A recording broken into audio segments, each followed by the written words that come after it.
This is your very own sports, music, and lifestyle podcast with Flavius and Franco. Welcome. Hi, this is Pam Hall, and I'm inviting you to hang out with Flavius and Franco on the Real Stuff podcast.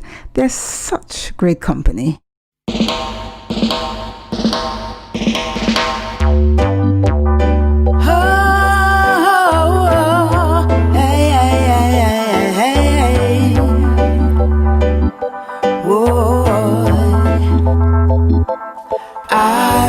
That you were the man in my life. I would like to take you to my home to be with me forever. I really love you, baby. Really love you, baby. Want you forever. Really love you, baby. Really want you, baby. I wish that you were the man in my life. I would like to take you to my home to be with me forever. I really love you, baby. Really love you, baby. Want you forever. Really love you, baby. Really want you, baby. Love I will give you is so powerful, so special.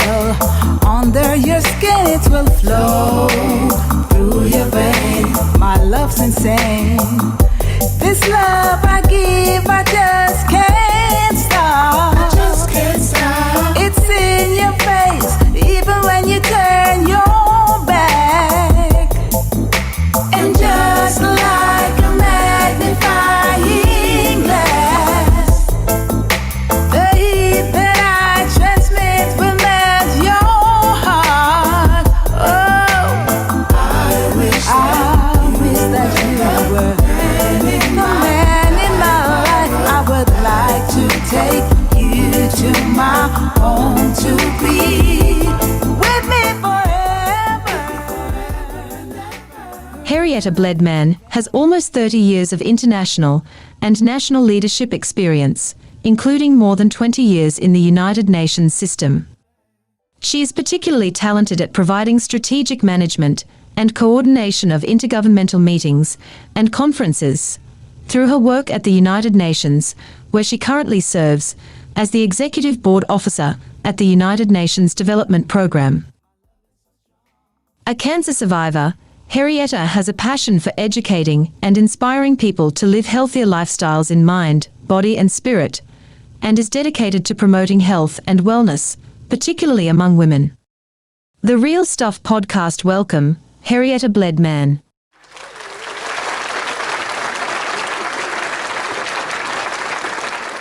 Good morning, good morning.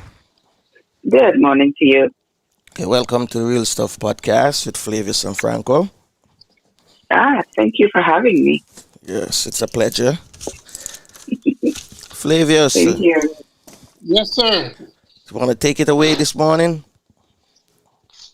Yes, well, Henrietta can start by telling us a little about her start into this field. It's an illustrious field of, work with the UN. Okay, well, I currently work with the Executive Board Secretariat, and this is a team that manages the relationship between UNDP, this is the United Nations Development Program, and the 36 member states that form the Executive Board. Now, these 36 countries oversee the work of the UNDP, and we are quote-unquote sort of like answerable to them for the work we do, the programs in the over 180 countries.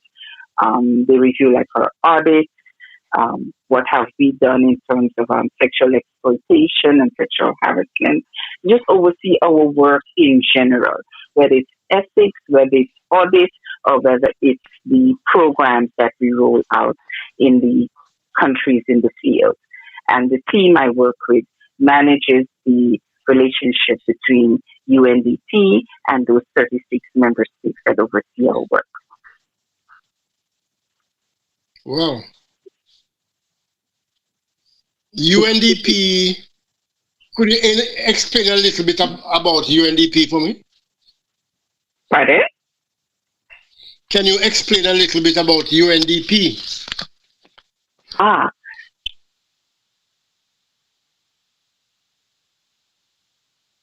The United Nations has several agencies that are what we call specialized. Like, for instance, you may have heard of FAO. That's the Food and Agriculture Organization. Or you may have heard about, let's say, UNFPA, which is the specialized organization that deals with population. Or UN Women, that is particularly targeted to women, UNICEF, particularly targeted to children. But UNDP doesn't have a specialized focus. We work as one of the funds and programs, so we roll out different programs in the countries. I think we are one of the arms of the UN that has a reach in so many countries around the world. And so a lot of times we have other agencies partnering with us to roll out their specific focus on the ground. We would look at things like poverty eradication. We look a little bit in gender. We partner with countries as it relates to governance, building capacity, or we do funding, but we also support the other agencies in their specific work. Okay, I remember working with some UNDP officers around 71 in water resources. They had a team that came down to Jamaica and was working with us at the Water Resources Authority. Go ahead. What I saw was that your officers came from all over the world. Correct. Okay. So what we do is we also, like I said, because we are in so many countries, so we gather experts from these different countries, people that may have specific expertise in whatever area a country might need. So we have all of these, as we call them, country offices. And so they liaise with the government in helping the government roll out whatever programs that they have on the ground. And then we have regional bureaus here in headquarters in New York, who then oversee those countries in the region. So, for instance, we have the Regional Bureau of Africa, Regional Bureau of Latin America and the Caribbean, and, it goes on, Asia Pacific, Arab states, etc., etc. And then we have central bureaus that manage the work of the UNDP, whether it's operations or procurement, stuff like that. Okay. And you're from Guyana? Yes, I'm Guyanese, born and bred. Yeah, tell us a little about Guyana. Ooh. That's my home country. You're the first Guyanese that we're having on the program. Flavia, sir. Really? Ooh. I'm so happy. If you never mention our nationality, I would know that you're Guyanese. No, yeah, you didn't mention it, but I was told that, Did even hear anything in our accent? No. Well, I am not sure why that is. I mean, people have told me that all the time as I grew up. I think because I had one of those mothers who insisted on speaking proper English, as they call it. Mm-hmm. And I guess maybe along those lines, it kind of like tones my accent down. Absolutely. But even before, yeah. I have only been in the U.S. for 9 years and a couple of months. I came here to work with the United Nations Development Program. I worked with that office while in Guyana, and and so I transferred up to the headquarters in New York. But so all of the rest of my years, I have lived in Guyana, and even Guyanese would say that to me. You know, like ask me where are you from. Exactly, because I couldn't hear the accent, you know. Yes, I have quite a few. I have quite a few Jamaican friends who would joke about Guyanese, the way we talk, like it's in a drawl or like a sing song kind of thing. Exactly. So they would make fun of us. Yeah, I find it quite funny. But I do love Jamaican accents. I have to say that is my favorite. You know, no shade to the rest of my Caribbean brothers and sisters, even though they remind us Guyana is not an island. But Jamaica is my favorite accent, man. I could listen to you guys all day long. You just let the cat out the bag. Thank you. Yes, thank you. You just let the cat out the bag. I'm gonna tease him more now. Yes, but Guyana, I think we were part of the Caribbean because of the language, because we're the only English-speaking country on the South American continent. And so while we have our neighbors, those Venezuela, Brazil, Suriname, and then we're also bordered on the north by the Atlantic Ocean, those languages aren't the main ones at all that's spoken in Guyana. And I guess because of the English language, we became, and culturally too, because a lot of the cultures are similar, and so I think that's how we're more joined to the Caribbean. We're also part of the Caribbean community, that's CARICOM, which we joined several years ago.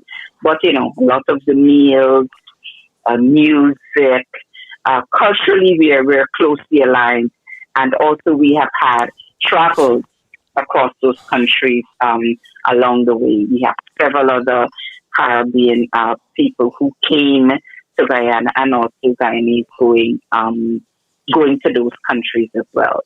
So it's quite a mix. It's quite a melting pot. As growing up, we were taught we had 6 races. I think we even had a song talking about it. And then they said that there was a 7th, which was supposed to cover our mixed 2 races, because we had a lot of Afro and Indian Guyanese mixed, which we locally call them the juggler. I don't know what's the comparison in the other islands. But I was surprised on my travels to Barbados that people said that Guyanese only had Indians. Okay. Which was pretty strange to me. Okay. But yeah. And that's not the main race population. Well, now it's half and half. Yeah, more or less. I think the Indo-Guyanese have picked the Afro according to the census, that is, because back in several years ago when they said things were pretty bad, you had this exodus of Guyanese going to Europe and North America, and of course other islands in the Caribbean. And I think maybe it's that exodus that has tipped the scales just a little bit. Yeah. Okay. I want to ask you a question about this. You're a co-founder of the HIPP, and it's about health. You're more health conscious. You want to tell us about that? Yeah. So that acronym means healthy, informed, prayerful, and proactive. That's the HIPP. And we work to educate, motivate, and inspire people to live healthier lives by making healthy lifestyle choices. So I know when people hear about healthy, the first thing they think about, I have to change my diet. But for us, it's more holistic. We take a holistic approach, encouraging people, mind, body, and spirit, as far as health is concerned. Because, I can eat how much vegetables I want. If I'm in a toxic relationship, I won't thrive. If I go to work every day at an office with a job that I don't like or that has a toxic environment, I won't thrive. If I have issues on the social front, I'm alone now. For instance, in the United Nations, we have many staff members who travel from other parts of the world to work in strange countries, and maybe they're there alone, and they're not so much outgoing to mix with the people and that kind of thing. So they go to work and they go back home, and so they're so far from their families that they feel alone and isolated. So different things can really shake up your equilibrium, if I should say it that way. So it's not only about what you eat, it's also about movement. This sedentary lifestyle we have, we go to work and we sit all day, really does not serve us. It does not help our bodies at all. So movement is important. And, you notice I said movement and not going to the gym, because even 30 minutes of exercising has a slew of benefits attached to it. So simple things like that people don't really know or understand. And then sometimes we go deeper into talking about food and the benefits. For instance, I have a post that I called, post to our HIPP website that I call Food for Thought Tuesdays, for instance. And I would put a certain food in there, or vegetable or whatever, in the spotlight. So I can talk about all the benefits of it and nutritional facts. And then I can talk about how you can use it in meals. This past Tuesday, I looked at avocados, which is so much the big rave in North America and Europe. But, it's really common to us. I also have a post that I do called Mindset Mondays, where I talk about the way we think and how it affects us. For those Bible reading listeners, we know that there's a scripture that says, "As a man thinketh in his heart, so is he." And it's not just, I think it will rain today. It's really deeper than that. That heart in that scripture there speaks to the subconscious, which talks about what you really, really believe on the inside, and that then creates your reality. I know a lot of the speakers today speak about this in so much like a new age way, and we think, I can't just think about something and make it happen. But really, I can give you a simple example now. Okay. If you remember a joke, for instance, won't you chuckle? Won't it bring a smile to your face? Am I telling you that joke now? No. Exactly. You remember it. Yeah. And the brain doesn't know whether the stuff is happening now or whether you're bringing back a memory. So that simple memory causes chemicals and different changes in your physiology that then produces a physical reaction. A smile is a physical reaction. I could remember something hurtful and it could bring me to tears. I could remember something that angered me and my face, or really like a soccer team. Remember a name of a person or something like that. That is causing a physical reaction in our bodies for something that is not happening now. Okay. So, all of these things, we don't have to get too scientific with it, because I can refer to studies and research and da. But we can use simple examples to see how this is true in our everyday lives. So we talk about all of that and try to steer people, not only what you eat, watch what you think about, make sure you move. And when we have different focus groups for people who are challenged by different diseases, because a lot of these autoimmune diseases we have today have been linked to stress, for instance, or have been linked to inflammation in the system. And so we have we give advice on different natural therapies. We're not telling people not to go to their doctors at all, or not to deal with conventional. But we have, because myself and a co-founder, Denise Paris, she's also Guyanese, but currently resides in the UK. And so we have quite a major Caribbean following. Of course, there are people from the UK who follow as well, people from the US. I'm here. We have a very close friend in the Bahamas.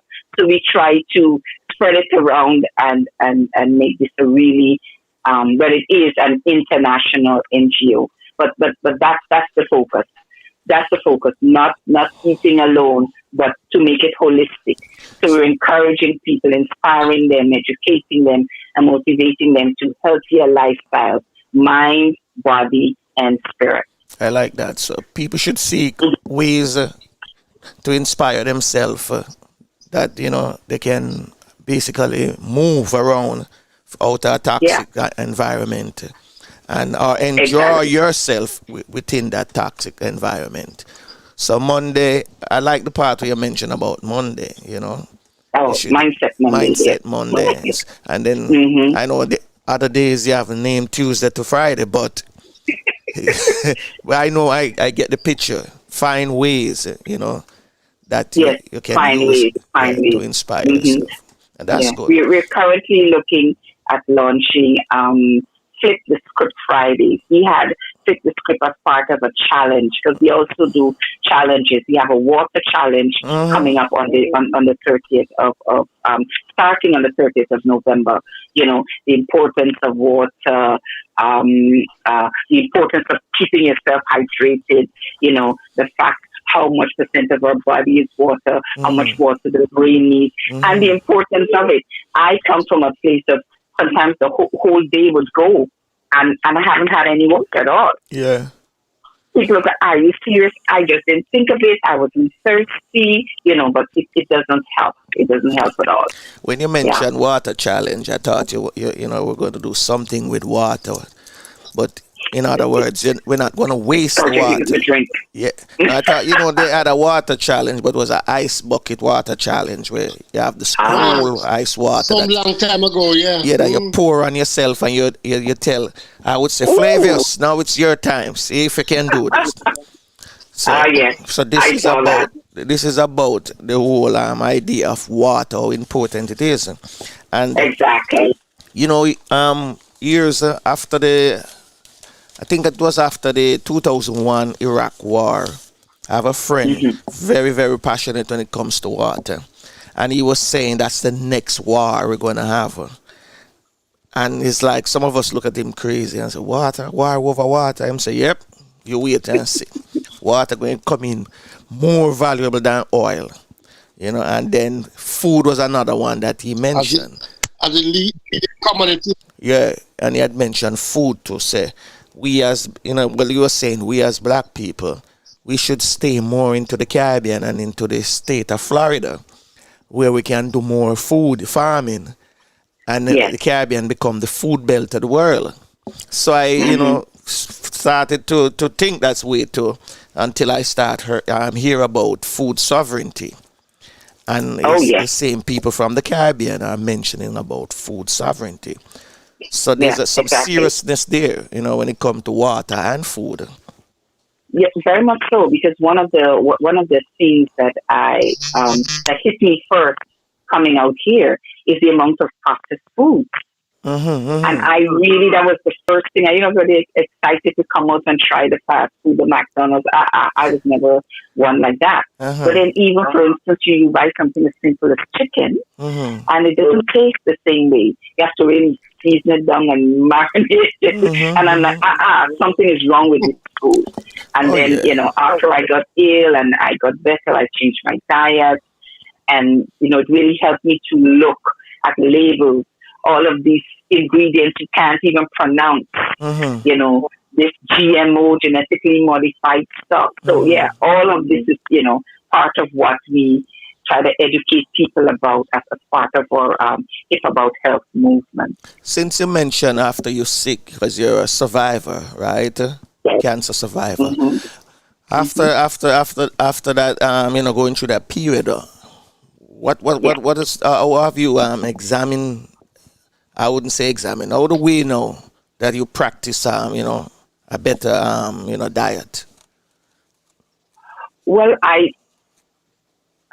this is as my mom says, her education dollars. When one likes to read and investigate stuff. So I had read along the way that there was a Harvard or Oxford study, I think it was Harvard, that talked about the fact that chemotherapy was responsible for killing most of the patients than the actual disease, cancer cells. Right. I was like, are you serious? But then when it, I blow that on because you're like the second person I hear mention that thing. okay, Says the chemo is so the problem and not the exactly, real, and disease the as they say we disease of have. Yeah. itself. They have really dissected in terms of the chemicals.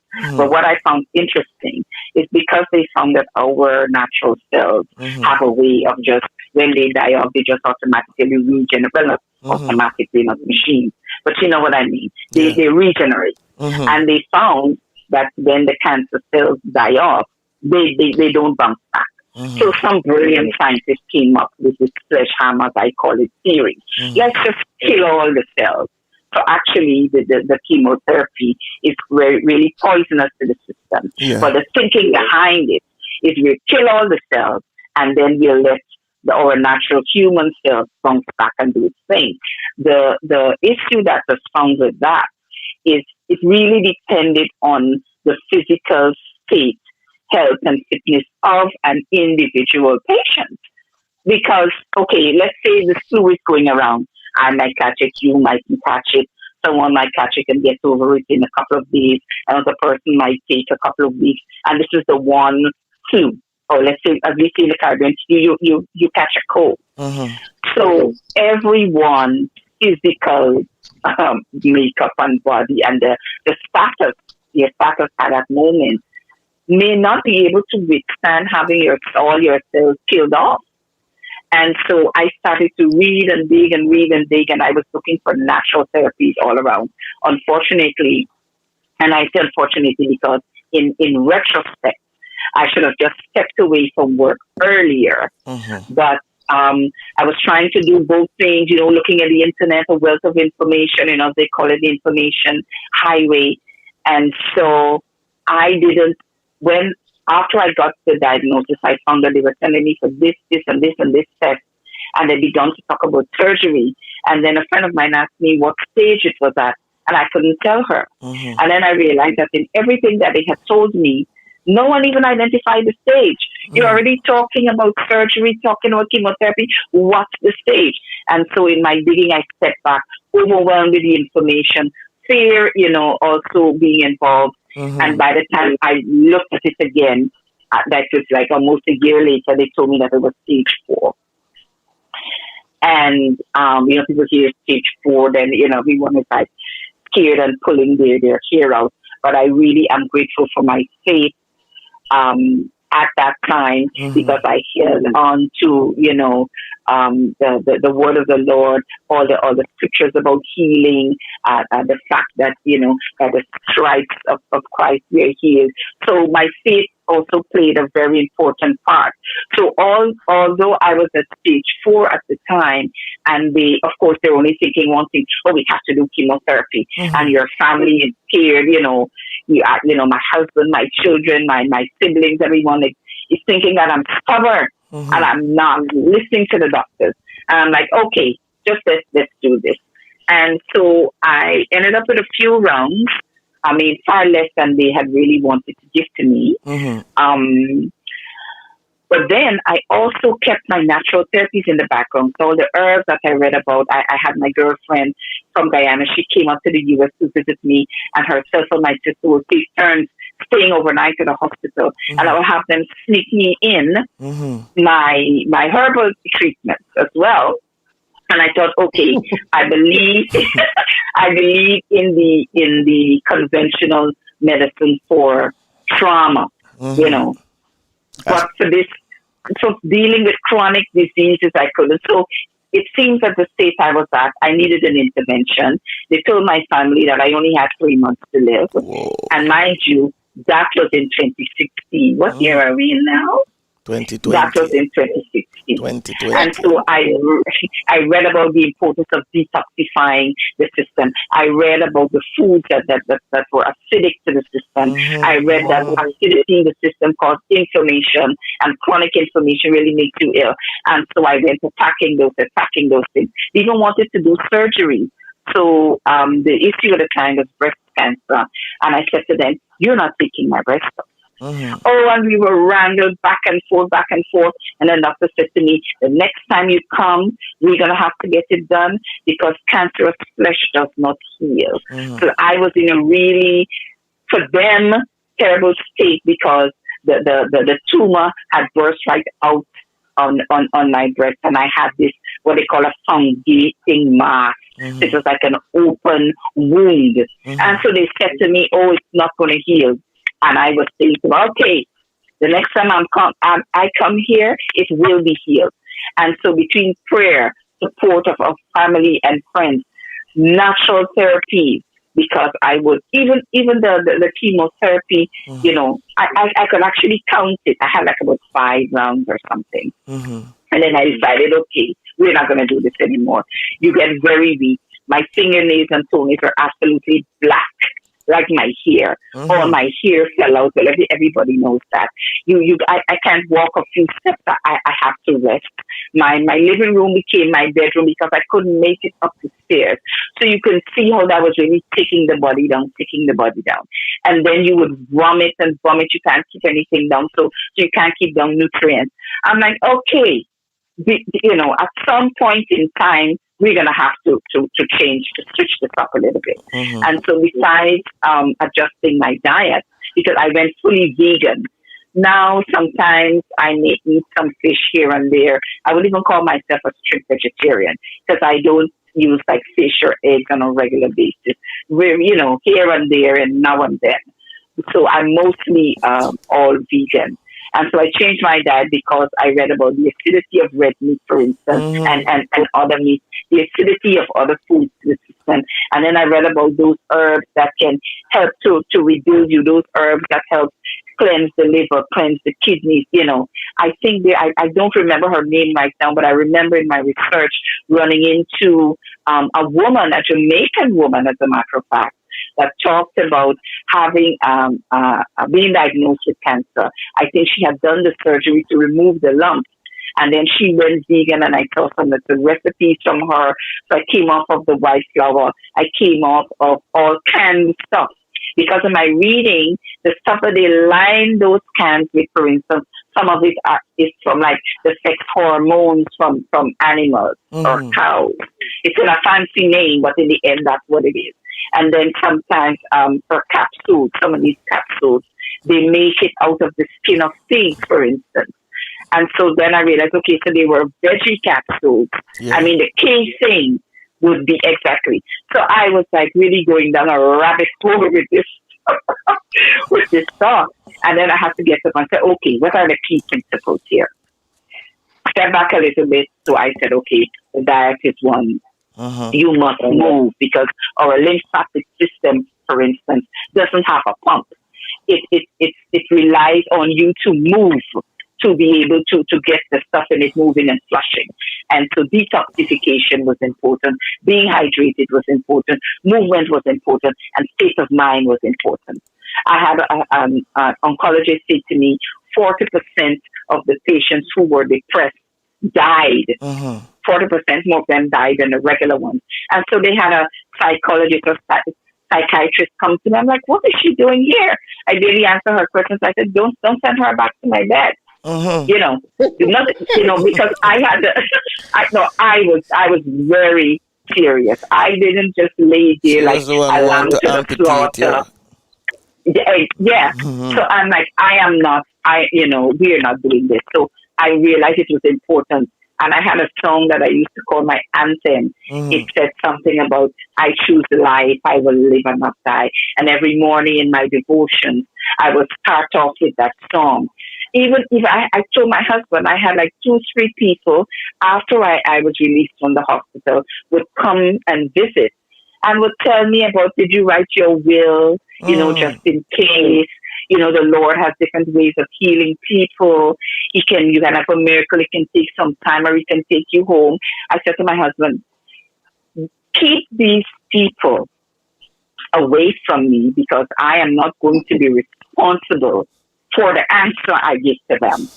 Because I'm thinking, how does taking me home become a testimony of the healing power of God in our bodies itself? I mean, we're fearfully and wonderfully made. has a mechanism to heal. But when things get out of hand, okay, you may need some help.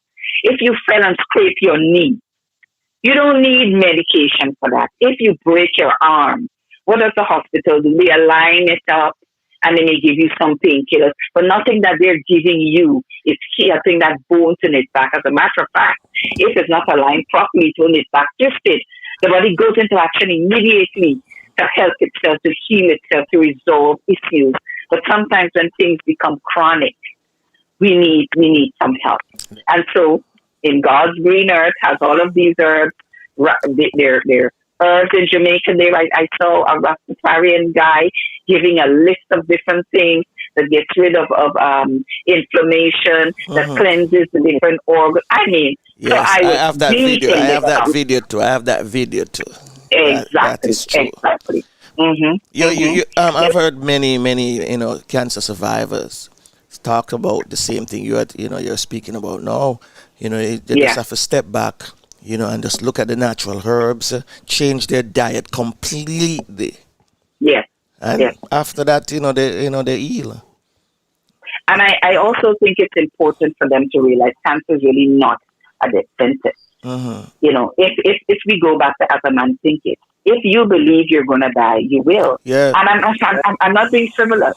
I know that there's some people who have been like in really bad conditions, but at the same, was it Henry Ford, the American president, who said, if you think you can or you think you can't, you're right. So if you're there imbibing, oh, I'm going to die, and you're preparing to die, fear is really terrible. It can be paralyzing, and so it's important to first get over that hump.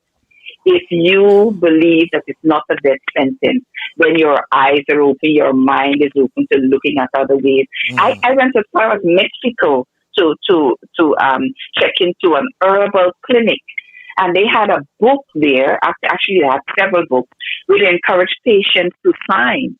I saw people from all over the world, North America, Europe, but as far as Barbados, places in the Caribbean, all over, wrote their little like testimonies of how the clinic helped them. And the clinic was fully natural. That's true. We're going to have to bring you back one day again so we can get more of your story. But before you leave, there's something I know that you're currently involved in also as well. And this is you support the impediment and the implementation of a policy that addresses violence against women and girls. I would love you to talk about that before. A little bit about that. Yeah. Well, I'm currently researching actually policy, the implementation of policy. So what supports policy and what impedes the successful implementation of policies that address violence against women and girls. And this is really a serious but yet complex issue. The world over recently commemorated the International Day of Elimination of Violence Against Women and Girls. This was the 25th of November. And one of the things in my studies that I found interestingly enough is that COVID has amplified actually this whole situation, and it makes absolute sense. It's just that it really did not occur to me before. UNDP and forgive me for referencing, and this is an organization where I work. While I don't speak for them on this issue because I don't work in this field in my work with the office. So this is my studies on the outside. So prior to COVID, for instance, 20% of people thought that it was justifiable for a man to beat his partner. Now that this violence hides behind closed doors, as in the lockdown, women are trapped in their own homes with their abusers. We have studies and surveys that show us that domestic violence is on the rise, and the calls for help have doubled and tripled and even increased fivefold. We have a lot of those calls for help going unanswered due to the fact that shelters and other services have been shut down actually by this whole pandemic. I recently spoke to the head of the Health and Shelter organization in Guyana, and he said they have to be careful about even the people they try to help who are coming in.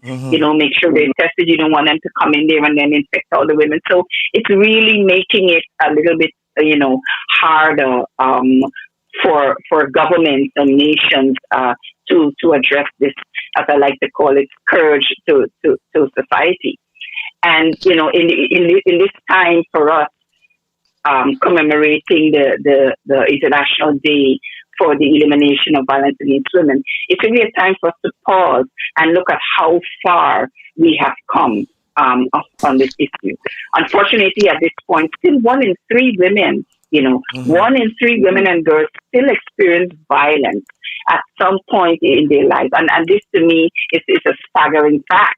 The UN is looking at these 16 days of activism. This is between the 26th November past towards the 10th of December. But it makes this whole commemoration and the stuff and the work that we're doing as part of the United Nations even more important.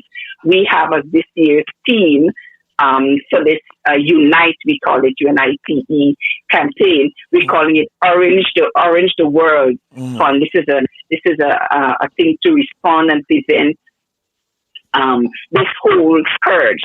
And this in particular is led by our UN Women Agency, and this campaign focuses on the disappropriate impact of COVID crisis against women and girls. And I think around the world, we all need to get involved in this. We have the UN Secretary General in his message recently talking about the observances for this year and encouraging countries to be proactive and to take responsibility for creating safe measures to address the growing scourge of violence against women and girls during this whole global pandemic. To mobilize governments, for instance, UNDP and UN Women have launched what they call a COVID-19 Global Gender Tracker, which monitors national policies, what countries are doing around the world, and measures and highlights those as a gender responsive thing. This could be found alongside, for instance, other essential socio-economic tools and analysis the UNDP has on their website. This tracker also shows that some countries, for instance, are focusing on gender as part of their response to the pandemic, including GBV, which is, gender-based violence. But it also shows us that so far, from what we can see in large part, the global response is still not addressing the needs of our women and girls. They seem to be like a blind spot when it comes to this. Like nations are just blinded. Somehow, the more I look into this issue, I keep seeing that really enough is not done. The situation simply has to be turned around, including and especially right now in this current crisis that we have. The UN Secretary General, for instance, said it well when he said violence now is not confined to the battlefield. For many women and girls, the threat looms largest where they should be safest. And this is in their own homes. I especially like, for instance, in her address, the head of the UNFPA, the executive director, Dr. Kanem. For them, they have launched what they call Enough is Enough. And they're encouraging world around to stand up and say enough to the violence. So enough, that's what we said. And I'm quoting her here. Enough, that's what we said today and every day to all forms of violence against women and girls. Enough to domestic violence, enough to rape, enough to harmful practices that's like, female genital mutilation. We still have that going on in some African nations. And enough to impunity for one of the most flagrant and pervasive violations of human rights. Women and girls have every right to live free from violence everywhere.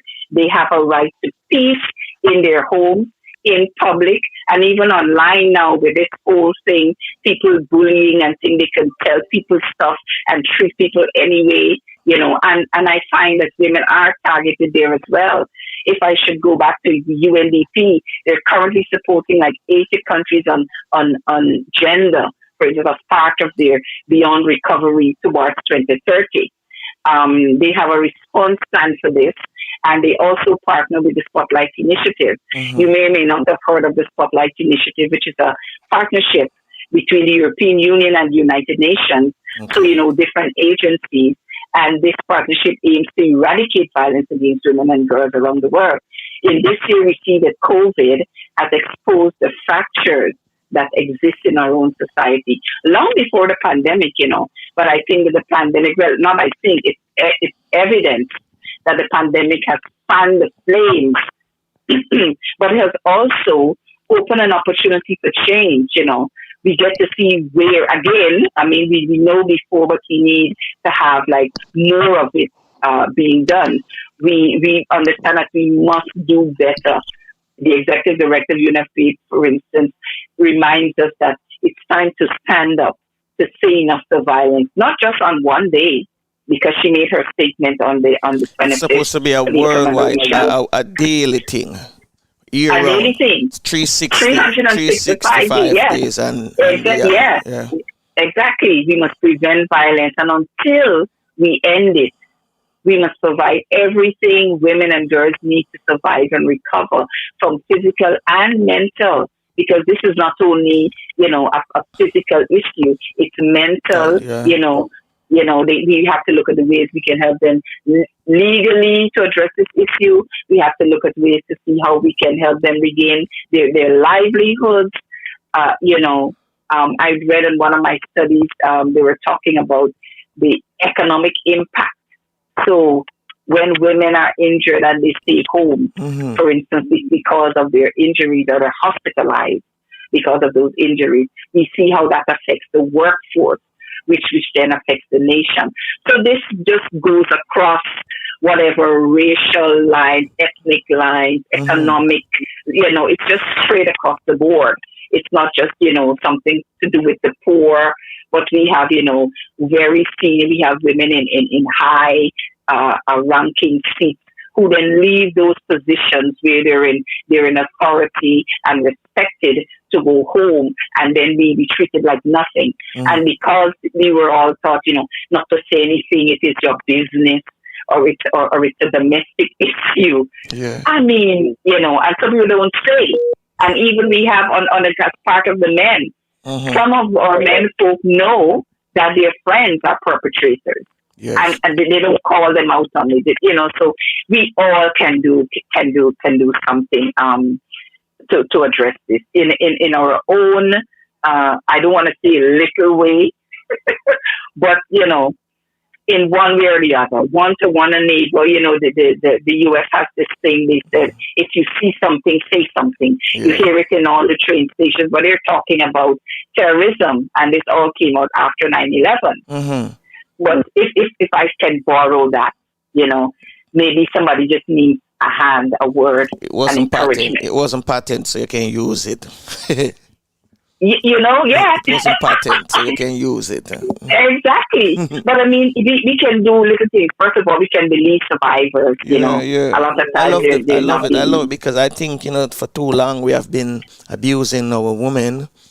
And it's even getting worse now. They started on children, so enough is enough, and it has to be. This is something that I spoke on at a recently concluded Garifuna Women's Conference, for instance.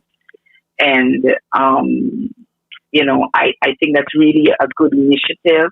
I applaud them for the work that they're doing. I really appreciate being given the opportunity to speak there. I found it really interesting.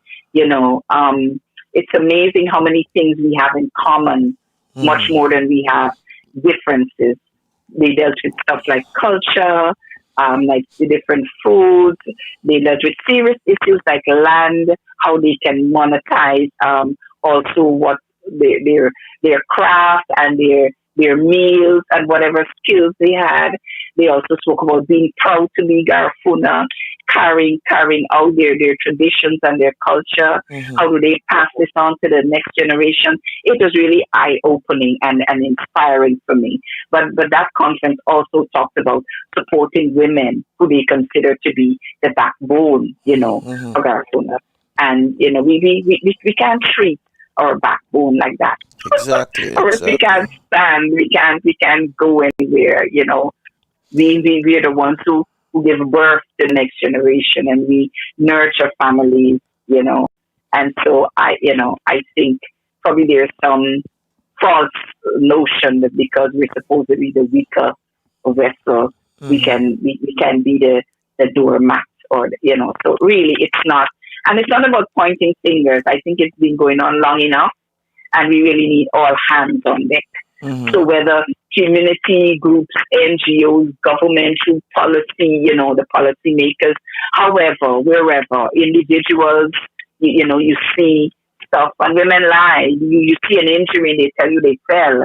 Are you trying to figure out what kind of fall could cause that? But, it comes with embarrassment and shame, So we all need to step in. This is, as we reminded, this is our business. Ending it, I think, is everyone's business.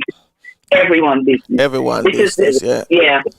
During COVID, this has come across like a shadow pandemic. You're already dealing with COVID, and this is in the shadow of COVID there, making itself worse. So, no, it's not. No, this is not good at all. Yeah, it become front and center during the COVID for true. You're absolutely right. Exactly. Yeah. Can I ask you a question? Tell me.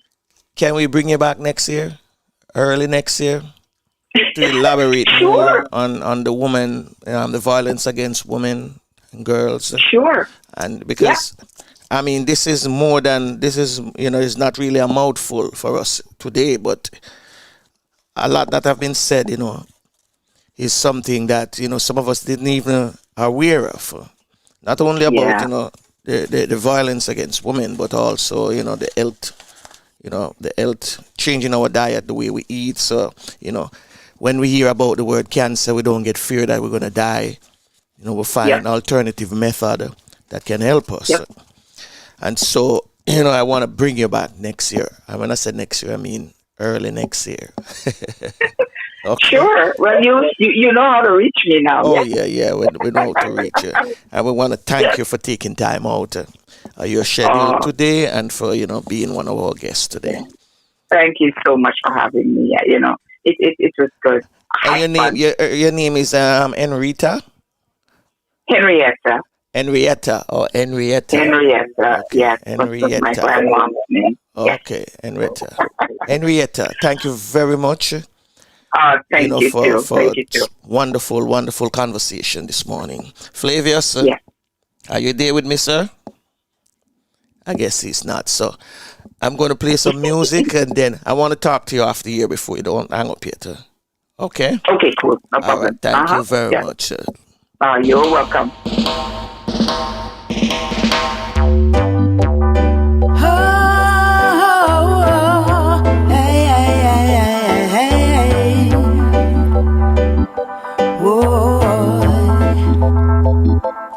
I wish that you were the man in my life. I would like to take you to my home to be with me forever. I really love you, baby. Really love you, baby. Want you forever. Really love you, baby. Really want you, baby. I wish that you were the man in my life. I would like to take you to my home to be with me forever. I really love you, baby. Really love you, baby. Want you forever. Really love you, baby. Really want you, baby. Love I will give you is so powerful, so special. Under your skin it will flow through your veins. My love's insane. This love I give, I just can't stop. I just can't stop.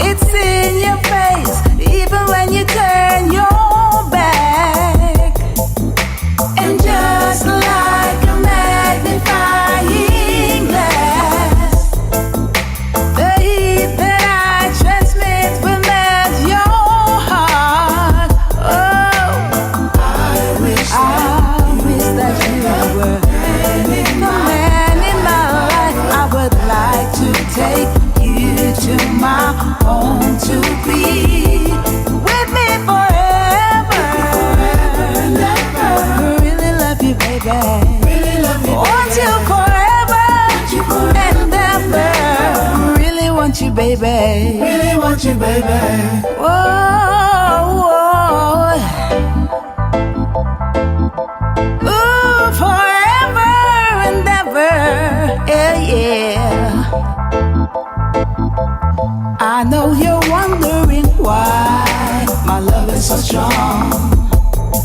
It's 'cause I see something in you pushing me on.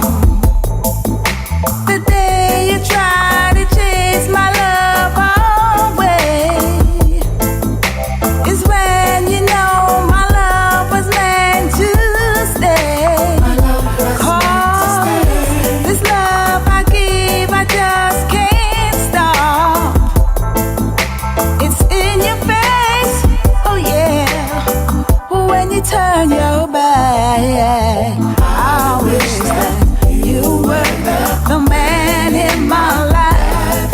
I would like to take you home with me forever. Oh, really want you, baby. Really love you, baby. Want you forever. Ever. Really want you, baby. Really want you, baby. Love I will give you is so powerful, special. Under your skin it will flow through your veins. My love's insane. This love I give, I just can't stop. I just can't stop. It's in your face, even when you turn your back. Hey, it's just like a magnifying glass. Yeah, the heat that I transmit will melt your heart. Hey, I wish that you were the man in my life. I would like to take you home, to be with me forever. Yeah. Stamp out dirty minds and dirty mouths and face suffering from lyrical drought. Deodorant talking about this song and watch this song. Hey, so give it a beat. Come for clean up the corner. Stamp on your feet, ready for purge out the yard. Lord God, beat. Come for clean up the corner. Stamp on your feet, ready for purge out the yard. Culture saver and Lord, we set the highest standard. Yeah. You're getting a treat on it, so sweet, you know, I feel so what it. Different crew I go to, I go meet. Specializing wise up, rise up. Open all your eyes, not gon' kill them booger younger in the street. So mother, father, daughter, son, no better pack up and come. Play culture lyrics we are fling down. Like your foot them on the floor, we won't refuse to give you more. Long time we don't hear this, I'm sure. Comfy and chain, no mind with double of all kind. Culture I want gruesome, fine, fine. This time, so give it a beat. Come to clean up the corner. Scamp on your feet, ready for purge of the yard. Lord, God of the God, beat. Come to clean up the corner. Scamp on your feet, ready for purge of the yard. Culture saver and Lord, we set the highest standard. You know, hear them sit down, that's all no business. They take on to the dogs, cats and rats and hogs. Mickey Mouse and dirty stuff come out, them a chat enough. But seriously, those who empire must fall. This rock on which your DJ sing and rap was not attained by sniffing coke and smoking crack. If your brain a lot, strike, go dig up some facts. Hold the veteran and for further put this music on the map. So give it a beat, come and clean up the town. Stamp on your feet, ready for bird of the yard. Lord God, beat, come and clean up the corner. Stamp on your feet, ready for birds of the yard. Culture saver and Lord, we set the highest standard. Yeah, we ready for take it on, ready for take it high. And no matter how them try, this music not gonna die. Steady we rock the world, the beat we have a pearl. Inspiration, give inspiration with no day for exploration. This music on vibration got the healing of the nation. They got the stepping wheel of the spirit, they all laid the foundation. So now they might keep cry out expansion for the program. Give it a beat, if we clean up the corner. Scamp on your feet, ready for purge up the yard. Lord, God of the God, beat, if we clean up the corner. Scamp on your feet, ready for purge up the yard. Culture saver and Lord, we set the highest standard. Yeah. So give me the beat. Once you clean up the car, chill out, jump on your feet, ready for purge up the yard. Lord, God did he go beat. God did he go beat. God did he go.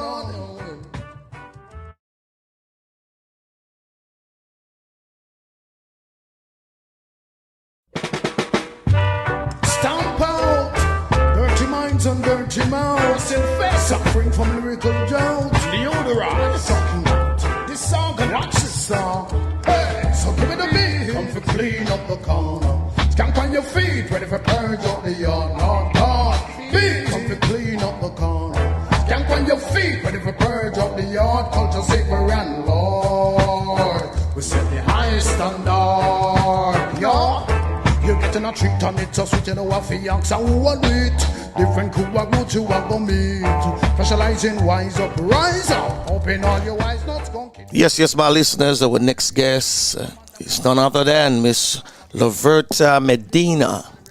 And she, of course, is the manager of Medina's House of Jewelry, general manager of operations of the store, delegating duties of employees, recording stock, reconciling bank statement, producing monthly report, social security, GST, income tax, producing, managing ideas, and finding method that could lead to improving the general operations of the organization.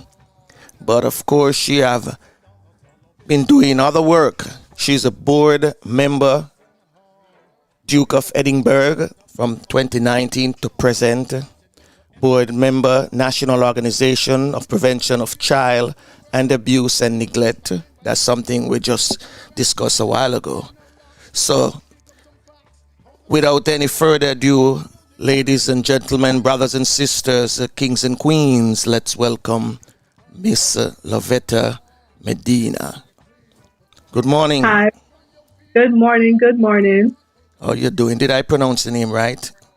Louvertha. Louvertha, good. Uh-huh. How you doing? I'm good. I'm at work right now. Okay. But, we always have things going on, community work going on in the background. So, well, let me thank you for taking time out. Let me thank you for taking time out. So you want to tell us a little bit about who Louvertha is? Okay, well, I have always been a humanitarian. I've always been someone who believed that although you have your business, you have to be part of the community. Mm-hmm. You have to see what's happening around you and how you can help to make things better for those in your community. Mm-hmm. That has always been my goal, and that has always been my passion since I was a young person. Yes. I think my dad was like that. My dad had his business. Mm-hmm. And my dad he was an importer of goods, okay. Food products. And, he was a person who would always bring in stuff for the poor. He would say, not because you're poor, that doesn't mean you need quality goods. Mm-hmm. So he will bring in quality goods at reasonable prices for the poor. And I think I took to that motto that he had, and that's the same way I see society now. We have to make the poor, we have to make the less fortunate a part of the whole community. So everyone have a chance of getting better, doing better, and reaching their goals. I would say that's a good man, because really you hear people talk about bringing in good things for the poor. Yes, That's everybody knew my dad in the society as somebody like that. Our stores were jam-packed all year long. But crazy jam-packed at Christmas. Yeah. My father was a pioneer. He went around. He did survey. He did research. Mm-hmm. And I think because of all of that background, that's the same thing I do. I'm always doing research. I'm always trying to find better ways for people to live. You're a chip off of the old black man. So it's in your blood. It's in the blood. Yes, it's in the blood. I earlier we spoke to Henrietta.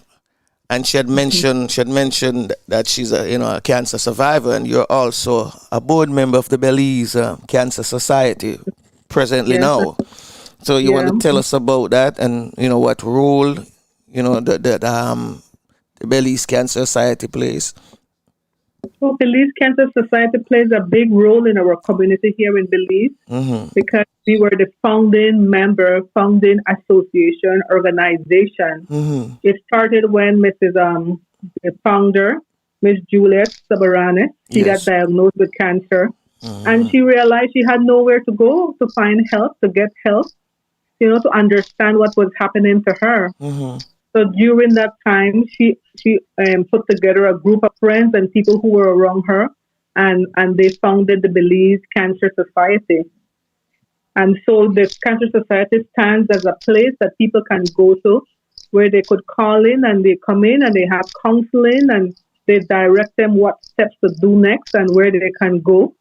And there's a founded what you call it, like a trust. Right now, it's mainly for children, but they still help adults, no? Okay. And so the society has been growing throughout the years and has been networking and working with other organizations. Because when you have cancer, you have to have network. You have to know what to do next, where to go, who can help you. And so there has to be network throughout the whole community and internationally. So you say it's mainly now for children, the adults? No, excuse me? You're saying it's mainly now for children? Yes, The adults are staying away. There's a fund for children. Okay. For many years, there's a fund for children, but adults can also come and get information, because now there's a Dangriga Cancer Society down south in the Garifuna community that Dr. Grant founded, and so that one deals with adults.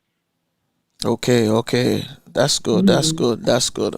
Yes. So every month, the Cancer Society have money put aside to assist, 12 children, 15 children. And so it's a tireless effort every day to find funding, to find grants, to find people who would donate to the society so that these children can get their treatment. Okay, that's good. You were attendant at the Garifuna Women's Conference. Yes, I was. What was it like for you? Because it was the first one. It was great. It was awesome. The information shared was very informative, and I had a good grasp and understanding of what the Garifuna people are going through and where they want to go. They have goals. They know that they have land set aside for them. They know that the women are the backbone of their community. They're doing all the outreach. They're doing all the work. The men, of course, are doing the groundwork, working and providing for the family. The women are putting things together to get the Garifuna Nation and the Garifuna Council to get their land and get stuff that belongs to them, no? That's good. Cynthia Ellis Topsy, she's my good friend, and she's the one who worked hard tirelessly behind it, and she worked along with the other Garifuna Council. And the Hopkins, they have a women's society, a cooperative, who have land, and they're in the process of getting that land in their name now. Miss Carla Barnett did a wonderful job. She did a research on all of this, the land for the indigenous people, and so that was very informative. Now it's for the society to get together and set their goals and find ways of how to reach that goal. Yeah, I hope everything work out, because we were part of it as well, and based on we weren't in the conference directly, but from the report coming out at the conference that we were receiving, it was really, I would say it was awesome and informative, and there was passion, and now I want to see goals made, and I want to see those goals achieved. Yeah, it can be achieved, it can be achieved. So moving forward for the next one, at least you guys can have something established. Yeah, I believe it will be because now that everything has been explained and all the partners are set in place, Okay. it's just for people to get up and carry through. Oh, that's good. That's good. That's very good. Tell me a little about the National Organization of Prevention for Child Abuse and Neglect. Well, that organization has shrunk now because we have a national organization of families and children that has been taken over by the government. But the National Organization for Prevention and Child Abuse was also the first organization that came about by Ms. McDougall. She did that when we had some case of little girls going missing in Belize. And, it was just the police working on those cases. But if you don't have another organization, a networking organization who stay on top of these things, then the cases just become a file that is put in a cupboard, no? Yes. And so McDougall saw the need for this because, of course, neglect and child abuse was going on for such a long time, and people just hush it, they just cover it down. But children were suffering, families were suffering. It's so devastating, especially if the perpetrator is a family member in the house. How does a child get away from that? Yeah. He's just a child.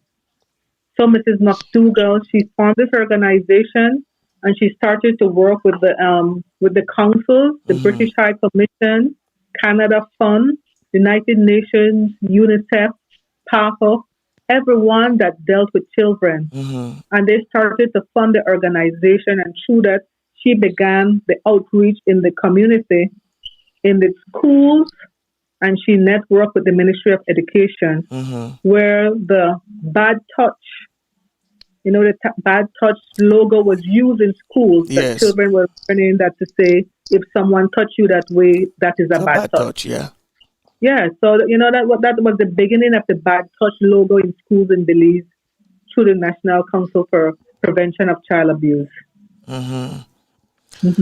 How do in a situation like that to get a child out of an environment the way that child is abused? How do you go about getting that child out, and what how do you place them also now into another home or program or organization? Yeah, and the reason why I ask because it's very difficult now, but because we have had amendment to the laws of Belize, it is not so difficult like before now. Okay. Because now if the mother come and makes a report, or the child makes a report at school, the teachers now have the they have the power to go and report that case to the police department or the social. The social department then comes into the school and comes to the house and interrogate the parents and whatnot. And if they see it fit, or if they see evidence, then that child is removed from the home and is placed in the children's home. Okay. And also other family members are involved also. If family can take over that child, then there's a mediation for where the child will be set, what is best fit for that child. All right. What you were saying, Flavius? In Jamaica, if you see some infringement happening and you do not report it, you can be arrested. Is there anything like that, any law like that in Belize? No, I don't think we've reached there yet. Well, I mean, on the part of teachers and on the part of the hospital and all is involved with that now. Social workers are involved, but like just a neighbor off the street, I don't know, like neighbor. You're talking about a neighbor, or are you talking about these organizations? Neighbor, like family member, anybody. Oh, anybody. Okay, I don't know. If you know that a child is being abused, it is your responsibility, the law is saying, to report it. We haven't reached there yet, but we're working on that. Okay. That's right now in the process. Probably will be passed some this year. Great. I know, because that's the same thing that's been worked on right now, and we're almost there. where if a woman is being abused, now the woman or the man who is the victim do not have to bring the case. It's going to be put on the state to bring the case against that person. Okay. Yeah. I can't wait for that law to be passed. That seems to be an international law. It doesn't matter who is being abused, whether it's a man or a woman. The state take it up. The state automatically take it up. Yes, the commissioner of police, he himself has some power to say that yes, we are going to go ahead and the state is going to bring a case against that person, but it has to be passed into law to make it, official. But he says he's taking that power upon himself right now. Because we had several cases the other day where a man beat a woman publicly. And he took it upon himself to say the police department is bringing the case against the man. Okay. Yeah. So it's all these situations are so tough and hard, but that's why we need organizations, We need organizations whose goal is to protect women and children, men, everybody in the society. We need separate organizations beside the government for these cases to pull through and to be successful. Good. What are some of your humanitarian works that you're doing now? Well, every year we like I supply like 500 school bags for children who are going back to school. Okay. Every August we do that. That's our goal. Me as in my own business, that's what we do. And then at Christmas time, I supply at least 25 hampers to needy families. As a Rotarian, I'm also a Rotarian. And so we do work all year long. We have like 7 different goals for the year, 7 different projects for the year that we work on. Yes, and daily, I have at least 150 people that I send encouragement to. That's my own personal thing that I do for myself. Yes. And I have had I did like a cleansing. I did like 3 years of Bible study and, reading a lot of different books. And so I mentor a lot of people. And I send encouragement. And when people would feel down, they would call me. They would text me, and then I would have a conversation with them. That's some good work. And if I feel that what I've done is not enough, then I send them to someone else. Okay, that's some good work there. You don't have an organization that you form for yourself, or that you use your name as a Medina humanitarian, like a foundation. No, I haven't done that yet. Okay. But the people just know me as Louvertha Medina, the person you can call upon when you need prayers, when you need encouragement, when you need a word to lift you up for the day. I noticed. I know you noticed that the flyer that I sent out did mention anything about your business. So just mentioning about you, the individual. So I want you now to tell us about Medina's House of Jewelry. Tell us what Medina House of Jewelry is like. Medina's House of Jewelry is a family-owned business between me and my husband, Ethan Medina. And now I have son, Jordan Medina, working with us. We have a staff of 20 people. We retail, we wholesale, we manufacture silver, gold, precious stones, and souvenirs. We have a souvenir store at the airport. Okay, fair enough. That's a good move.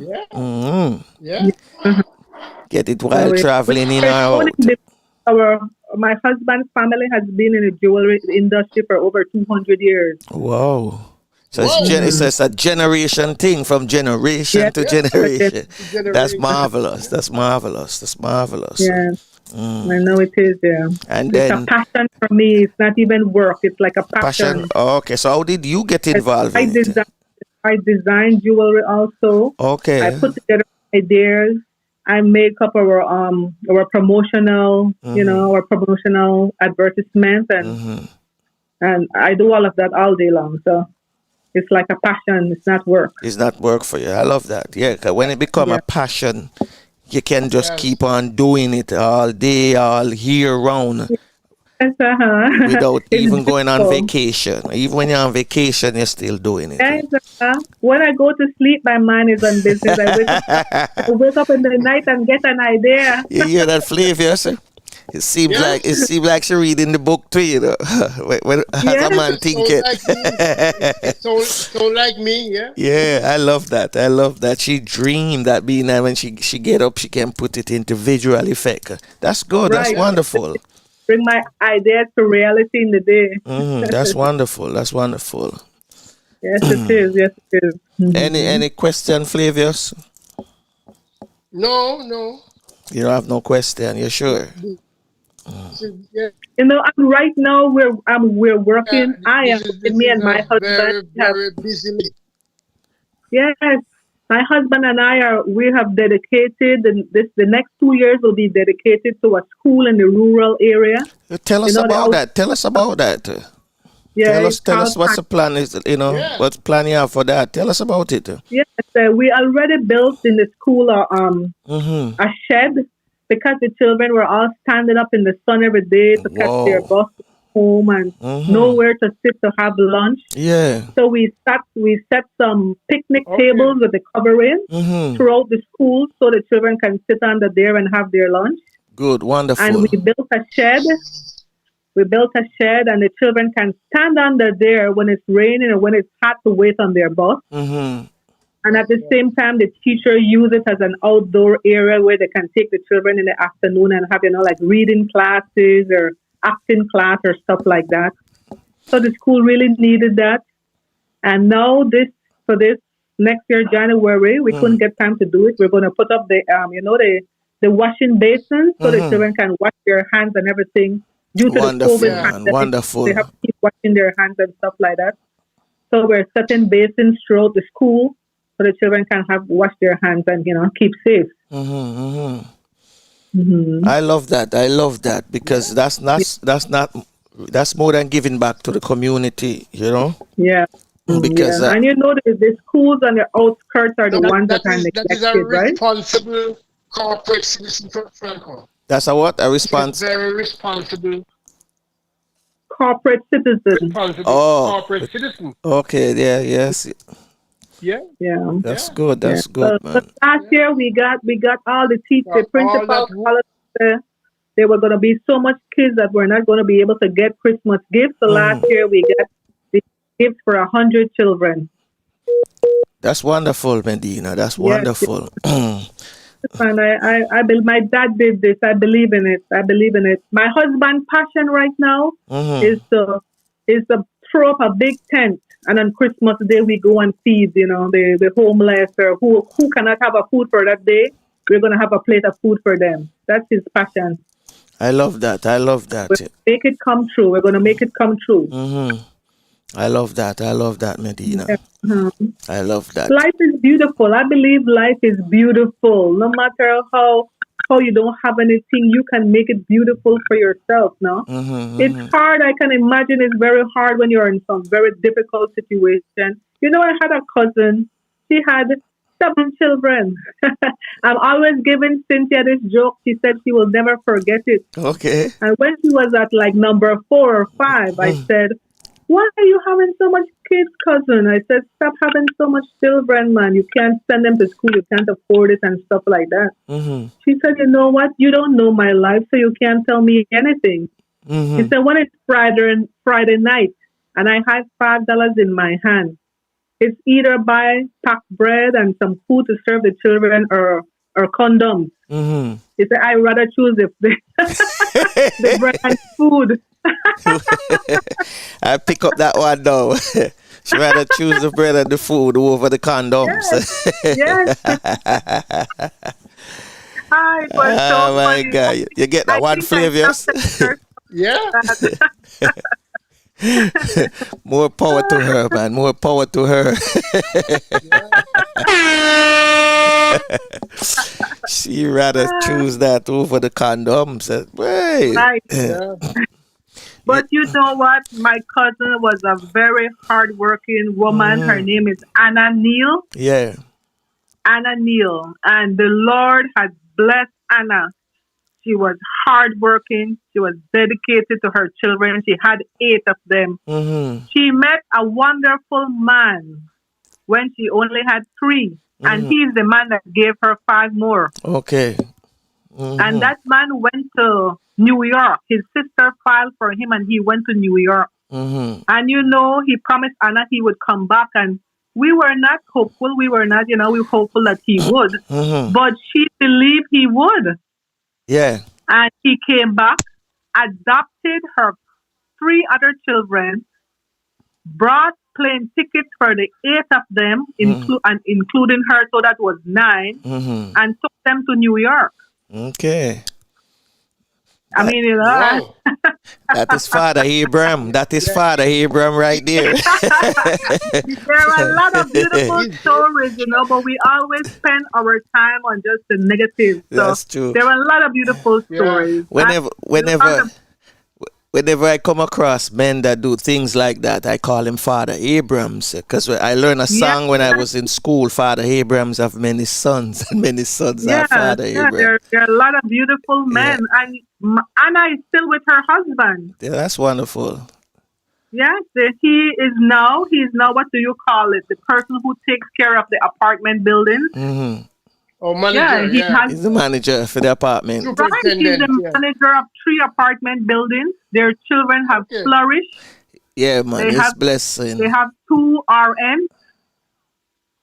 That's blessings, man. That's blessings. That's blessings. Enough blessings. That's blessings, yes. Yes. I really believe in hard work and dedication, especially a mother.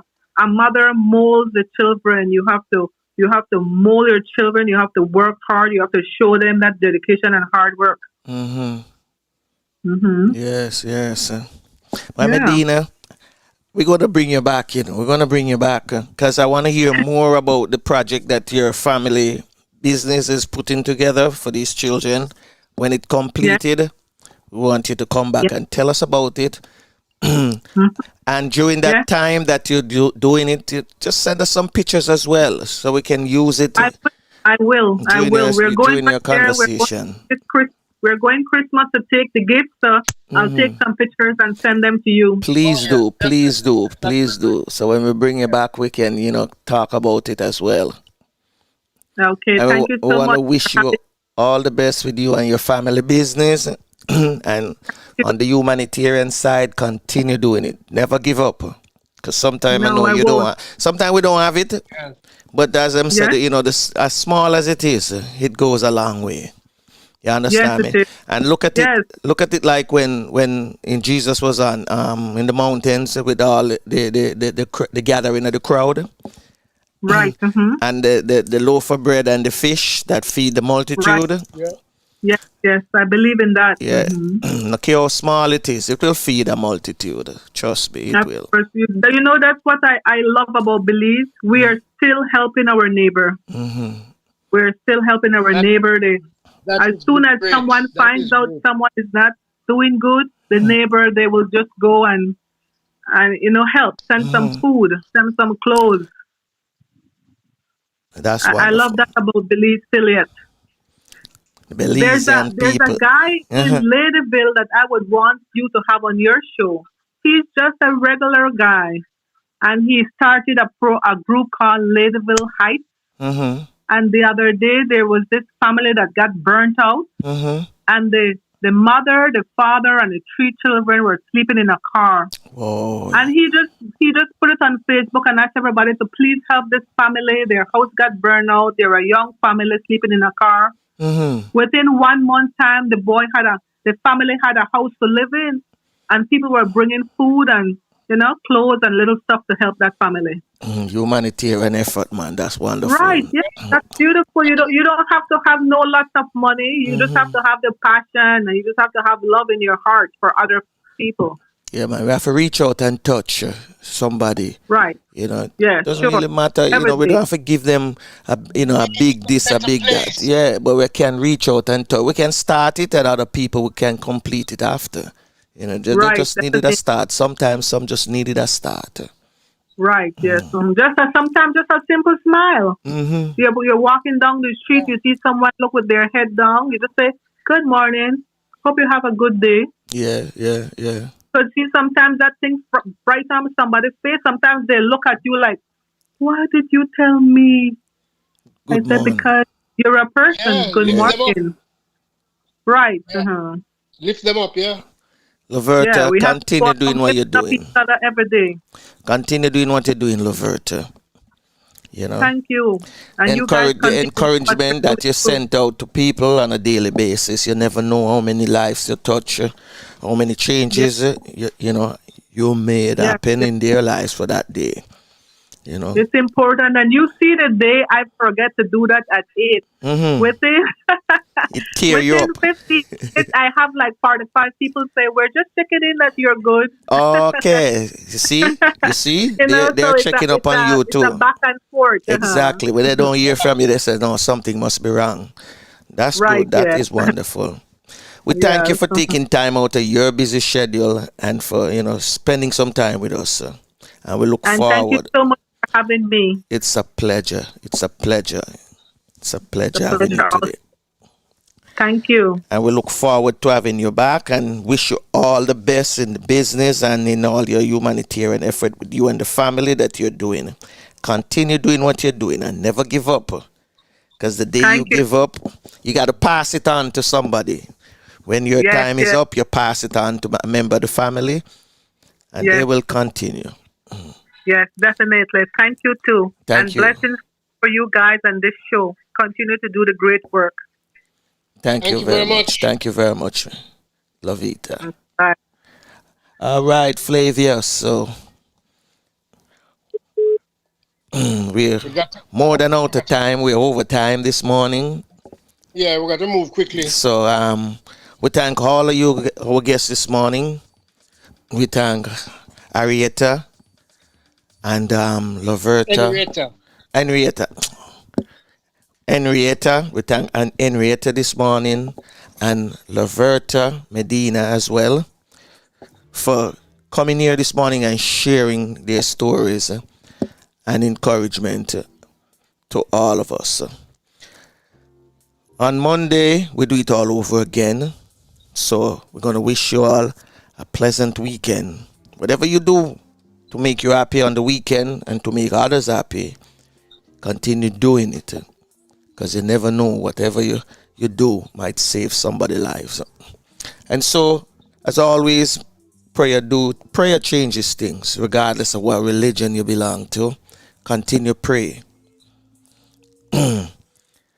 So, on behalf of our crew, for those who had Thanksgiving and still blasting in the feast, we hope that you reach out and touch somebody as well. So this is Franco and Flavius wishing you a pleasant day, morning, afternoon, whatever time zone you're in. Queen Lubafo with the Garifuna, our Father, to take us out. You lead us so full. You belong far away away. Ajugwala Lebabu Seru Lida Mua Lida Sungfula Lida Mua Lida Sungfula. Well, unfortunately, this is it. Till next time. Bless.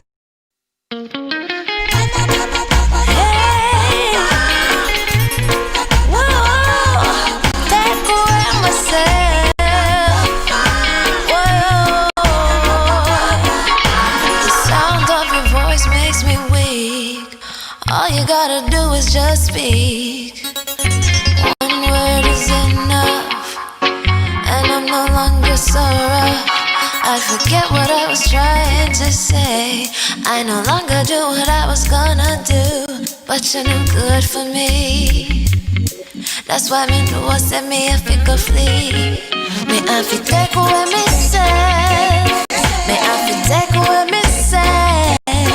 Me I fi hide like a thief in the night. Me I fi get out of sight.